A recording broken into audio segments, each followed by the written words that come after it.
14h30 sur Europe 1, on retrouve tout de suite. Et si c'était ça le bonheur avec Faustine Bollard, on commence comme tous les jours par son biais d'humeur. Je m'étais changée 3 fois. Dans l'ascenseur de mon immeuble, dans la voiture, dans les toilettes du restaurant, j'ai changé de vêtements, de style comme on travestit sa personnalité pour plaire à l'élu, du moins au tout début. Voilà des semaines que nous parlions nuit et jour. Il s'appelait Patrice, j'avais 23-24 ans, il en avait 10 de plus. Sur sa photo, il ressemblait à un candidat rebelle d'une émission de télé-réalité, un peu le grand Patrice échevelé qui avait flirté avec Olivia Ruiz à la Star Academy. À mon avis, il n'y a que moi qui m'en souviens, mais bref.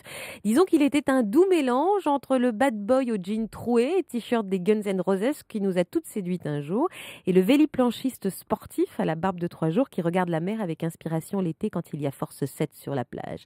En gros, Patrice était une caricature, mais son discours un peu torturé et son sens de la provocation avaient fini par me rendre dépendante de nos conversations virtuelles.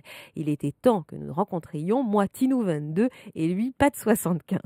Le rendez-vous avait été pris dans un bar branché de Saint-Germain-des-Prés. J'avais finalement opté pour une tenue un peu classique mais très à la mode à l'époque, une jupe aux genoux avec collant opaque et ces bottes chaussettes en nubuck noir que toutes les femmes de ma génération ont conservé au fond de leur placard.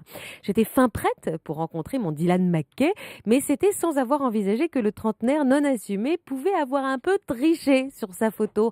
Un peu donc, je m'approche du bar et là déjà de dos, je constate que mon Apollon sec et sculpté semble s'être arrêté un peu trop chez le McDo. Peu importe, je suis une adepte du confort. Jusqu'à un certain point, Patrice se retourne enfin, tsunami de déception.